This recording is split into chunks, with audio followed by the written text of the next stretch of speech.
कुछ दिनों पहले ना मैं एक न्यूज़ आर्टिकल पढ़ रहा था और उस न्यूज़ आर्टिकल में मैंने पढ़ा कि गुजरात के सूरत में ना एक शादी हुई और उस शादी का जो टोटल बजट था ना वो बजट था 250 करोड़ रुपए के लगभग का। तो मुझे लगा कि सीरियसली लोग इतना भी पैसा खर्च करते हैं शादियों के अंदर में। मतलब ये इतना पैसा है कि अगर इसका 10% हिस्सा भी मुझे मिल जाए तो मैं अपने पूरे परिवार के साथ पूरी ज़िंदगी ऐशो आराम के साथ गुजार सकता हूँ। और यहाँ लोग एक ही रात में इतना पैसा खर्च कर रहे हैं। लेकिन जब मैंने रिसर्च करना शुरू किया तो मेरे को पता चला कि 250 करोड़ रुपए कुछ भी नहीं है। हमारे यहाँ पे इससे भी महंगी महंगी शादियाँ जो है वो होती रहती है। इनफैक्ट जो हमारे मोटा भाई हैं उन्होंने तो अपनी बेटी की जब शादी करी तो उसमें तो उन्होंने खर्चों के सारे रिकॉर्ड ही तोड़ दिए। तो कहने का मतलब ये कि हमारे देश में ना शादियाँ जो हैं उस पर लोग बहुत सारा पैसा खर्च करते हैं। स्पेसिफिकली अगर मैं बात करूँ हमारे देश में नॉर्थ इंडिया की खाली, तो यहाँ तो मतलब लोग इतना दिल खोल के खर्चा करते, इतना शो ऑफ होता है कि मतलब शायद ही दुनिया में कहीं होता होगा। यहाँ पे तो ऐसा हाल है कि अगर एक 20-30 हज़ार रुपये कमाने वाला आदमी भी है ना तो वो भी अपनी बेटी की शादी में 10-12 लाख रुपए तो आराम से खर्च कर देता है। मतलब सोच के देखिए कि उस आदमी को 3-4 साल का टाइम लग जाएगा उतना पैसा कमाने में और वो एक रात में खर्च कर देता है। अब ये भी नहीं है कि उसके पास वो पैसे पड़े रहते हैं, वो हो या ना उससे फ़र्क ही नहीं पड़ता, वो कर्जा लेकर के भी शादी कर देता है। क्योंकि हमारे यहाँ पे एक बहुत ही अच्छा सा रिवाज है कि बेटी की शादी में तो कर्जा चलता है, तो वो कर्जा लेकर के भी ज़्यादा पैसे जो है खर्च कर देता है। अब ये सब चीज़ें सही है गलत है उसको डिस्कस करने के लिए आज की ये वीडियो नहीं बनाई गई है। आज की इस वीडियो का जो मकसद है वो है कि आप सभी को वेडिंग इंश्योरेंस के बारे में जानकारी देना। आप कहेंगे कि वेडिंग इंश्योरेंस, ये शादियों का भी कोई इंश्योरेंस होता है क्या? जी हाँ, सही सुना आपने, शादियों का भी इंश्योरेंस होता है। लेकिन हाँ, शादियों के इंश्योरेंस का मतलब ये नहीं है कि दूल्हा और दुल्हन का इंश्योरेंस हो रहा है यहाँ पे। इसके इंश्योरेंस का मतलब ये है कि जो खर्चा आप कर रहे हैं ना उस चीज़ का इंश्योरेंस हो जाता है। आप कहेंगे कि भाई दिमाग खराब हो गया क्या तुम्हारा, अब इन सब चीज़ों के लिए भी कोई इंश्योरेंस खरीदेगा क्या? एक तो ऑलरेडी हम लाइफ इंश्योरेंस का प्रीमियम भर रहे हैं, हेल्थ इंश्योरेंस का प्रीमियम भर रहे हैं, फिर जो गाड़ी वाड़ी लेते हैं उसके इंश्योरेंस का प्रीमियम भरते हैं, फिर उसके बाद आजकल लोग ट्रैवल इंश्योरेंस करवाने लगे। मतलब इतने सारे प्रीमियम तुम ऑलरेडी भर रहे हैं। अब उसके बाद ये शादी करने के लिए भी अब हम इंश्योरेंस खरीदे और उसका भी प्रीमियम भरे। मतलब सारा का जो पैसा हम कमा रहे हैं वो क्या सब कुछ हम सिर्फ प्रीमियम भरने के लिए कमा रहे हैं? तो देखिए ऐसा बिल्कुल भी नहीं है। ये जो प्रीमियम का पैसा आप पे करेंगे तो ये कोई आपको ज़िंदगी भर तो पे करना नहीं है। शादी तो एक ही बार करता है आदमी, तो प्रीमियम भी एक ही बार जाएगा। और दूसरी बात ये कि इस वक्त हमारे देश में ना ये बहुत सस्ता है। मतलब सस्ता कितना सस्ता है कि ऐसा मान के चलिए कि जितने का भी आप करवाएंगे ना सम इंश्योर, तो उसका आधे से लेकर के 1 से 2% तक का आपको जो प्रीमियम है वो पे करना पड़ेगा। मान के चलिए कि आपकी शादी का जो बजट है वो 25 लाख रुपए का है, तो 25 लाख का कितना हो गया, 1% मान कितना हो गया, 25,000 रुपये के लगभग। तो 25-30 हज़ार रुपये दे करके आपको 25 लाख रुपए के खर्चे का इंश्योरेंस मिल रहा है, तो इसमें कोई बुराई तो है नहीं। और जहाँ 25 लाख रुपए खर्च करें वहाँ अगर आपने 20-25 हज़ार खर्च कर भी दिए तो क्या ही फर्क पड़ेगा उससे। अब आप कहेंगे कि चलो ठीक है सस्ता है, लेकिन अब ज़रूरी तो नहीं ना कि हर सस्ती चीज़ हम खरीद कर ही रख लें। मतलब इसकी ज़रूरत ही क्या है? तो देखिए ज़रूरत तो है। अब ज़रा सोच के देखिए कि आपने मान लीजिए आपका जो बजट है शादी का वो 25 लाख रुपए का है, ठीक है। और आप जब शादियां फिक्स होती हैं तो उसके कई महीने पहले से ही तैयारियां शुरू हो जाती है। तो ऐसा तो है नहीं कि वो 25 के 25 लाख रुपए बिल्कुल शादी वाली रात को ही देने होते हैं, है ना। उससे पहले से ही खर्चे शुरू हो जाते हैं। ज़रा इमेजिन करके देखिए कि शादी से कुछ दिन पहले ही दूल्हे के घर में या दुल्हन के घर में किसी क्लोज जो कोई रिलेटिव है उसकी डेथ हो जाए या कोई गंभीर बीमारी हो जाए जिसकी वजह से उनको हॉस्पिटलाइज करना पड़ जाए और इसकी वजह से शादी पोस्टपोन करनी पड़ जाए। मतलब कैंसिल नहीं हुई है लेकिन कहा कि चलो अभी शादी नहीं कर सकते, इमीडिएटली 1-2 महीने के बाद होगी शादी। तो वो जो खर्चा है वहाँ पे कितना सारा नुकसान हो जाएगा आपका, है ना। उसके अलावा आप सोच के देखिए कि जिस जगह पे शादी हो रही है अगर वहाँ पे आग लग जाए, है ना। जैसे एक वो विवाह फिल्म आई थी एक टाइम पे, तो उसमें दिखाते हैं ना उसका उनका आग वाग लग जाता है, पूरा जितनी भी तैयारी होती है सब बर्बाद हो जाता है। तो अगर सोचिए ज़रा कि उस टाइप की सिचुएशन आपके सामने आ गई, या फिर जो दुल्हन के गहने हैं, जो कपड़े हैं वो चोरी हो गए उस टाइम पे। तो कहने का मतलब ये है कि लोगों का जो नुकसान है ना वो होता है हकीकत में। और क्योंकि लोगों का नुकसान होता है इसीलिए इस तरह के जो प्रोडक्ट्स हैं वो मार्केट में लाए जाते हैं। ये जो बड़े बड़े सेलिब्रिटीज़ की आप शादी देखते हैं ना, इनके पास तो पैसों की कोई दिक्कत नहीं है, ये तो कमा सकते हैं, बट उसके बाद भी ये लोग अपनी शादियों का इंश्योरेंस करवाते हैं। तो कुल मिला के मैं यही कहूँगा कि अगर आपकी शादी का बजट हाई है तो आपको वेडिंग इंश्योरेंस ज़रूर खरीदना चाहिए। अब आप कहेंगे कि हाँ तुम्हारी बातों में थोड़ा बहुत सेंस तो लग रहा है, कुछ लॉजिकल तो लग रहा है कि हाँ खरीदना तो चाहिए, लेकिन इसके डिटेल्स क्या हैं, इसमें कौन कौन से खर्चे कवर्ड होते हैं, इसका प्रीमियम कितना पड़ जाएगा, एक रफ आइडिया मिल जाए, और कौन कौन सी ऐसी कंपनीज है जिनसे हम ये खरीद सकते हैं। तो देखिए ये सारी बातें अब आपको थोड़ी देर में बस पता चल जाएंगी, तो आप बस इस वीडियो में अंत तक बने रहें। नमस्कार, मेरा नाम है रजनीश झा और आप देख रहे हैं आपका चैनल मनी उपाय, एक कदम अमीरी की ओर। चलिए शुरू करते हैं।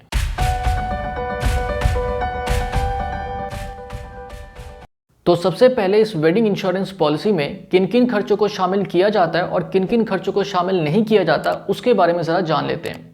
तो देखिए, ये जो वेडिंग इंश्योरेंस पॉलिसी होती है इसमें शादी से रिलेटेड जो कई सारे खर्चे होते हैं उनको शामिल किया जाता है। जैसे कि आपने जो डेस्टिनेशन या जो वेन्यू आपने बुक करवाया, जैसे मैरिज हॉल हो गया या कोई पार्क आपने बुक करवाया या कोई और जगह हो सकती है, तो उसके बुकिंग का जो खर्चा होता है वो इसमें शामिल होता है।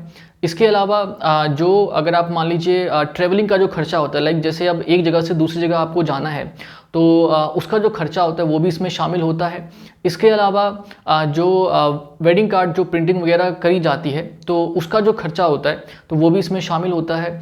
फिर इसके अलावा अगर आपने अपने गेस्ट वगैरह के लिए होटल के कमरे वगैरह बुक करवा रखे हैं, उनमें उनको स्टे करवा रखा है, आप खुद अपने पूरे परिवार के साथ होटल्स वगैरह में स्टे कर रहे हैं तो उसका भी खर्चा इसमें शामिल होता है। फिर इसके अलावा केटरिंग का खर्चा, डेकोरेशन का खर्चा, म्यूज़िक का खर्चा, तो इस तरह के कई सारे जो खर्चे हैं वो शामिल होते हैं। फिर उसके बाद जो कई सारे जो कीमती आइटम्स होते हैं जैसे ज्वेलरीज हो गई या इसके अलावा भी कोई कीमती आइटम हो सकता है, तो उन खर्चों को भी इसमें शामिल किया जाता है। बाकी देखिए, इसका ना कोई ऐसा इन जनरल नहीं है कि मैंने जितनी बातें बता दी हैं वो सारे ही खर्चे उसमें शामिल हो जाएंगे। जब आप उनके जिससे भी आप पॉलिसी परचेज़ करेंगे तो उनके साथ जब आप बातचीत करने के लिए बैठेंगे ना तो वहाँ पर ही डिसाइड होगा कि हाँ भाई इन खर्चों को कवर करना है और इन खर्चों को कवर नहीं करना है।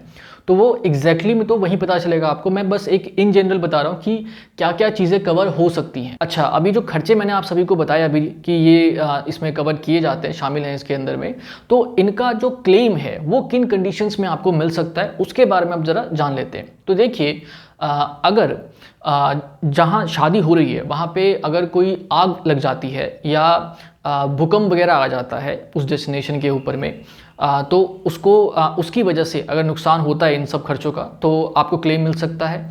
इसके अलावा अगर जो परिवार के अंदर में या जो रिश्तेदारी है, जो रिलेटिव्स हैं, अगर उनमें से किसी की डेथ हो जाती है या कोई एक्सीडेंट हो गया या कोई एक ऐसी बीमारी हो गई जिसकी वजह से उनको हॉस्पिटलाइज करना पड़ गया और वो भी इमीडिएटली ठीक नहीं हो पाएंगे और उसकी वजह से वो शादी जो है वो पोस्टपोन करवानी पड़ रही है, तो इस तरह की सिचुएशन अगर अराइज हो रही है तो उन कंडीशंस के अंदर में जो क्लेम है आपको इन खर्चों का वो मिल जाएगा। मतलब जो जेन्युइन कंडीशंस होती है ना जिसकी वजह से शादियां कैंसिल हो जाती हैं, पोस्टपोन हो जाती हैं, तो उन जेन्युइन रीजंस पे आपको जो इसका क्लेम है वो मिल जाता है। अच्छा, यहाँ पर एक चीज़ और समझने वाली है, वो क्या है कि अब ऐसा नहीं है कि आपका कोई बिल्कुल चाचा के मामा के लड़के का बेटे पता नहीं मतलब बहुत दूर का रिश्तेदार था और उसकी बीमारी मतलब वो बीमार पड़ गया और आपने उसके नाम का क्लेम ले लिया, ऐसा नहीं होगा। जिन जिन लोगों को भी मतलब जिन जिन रिश्तेदारों को भी आप बहुत इंपॉर्टेंट समझते हैं कि हाँ इनको कुछ हो गया तो प्रॉब्लम क्रिएट हो सकती है शादी में, तो उनके नाम आपको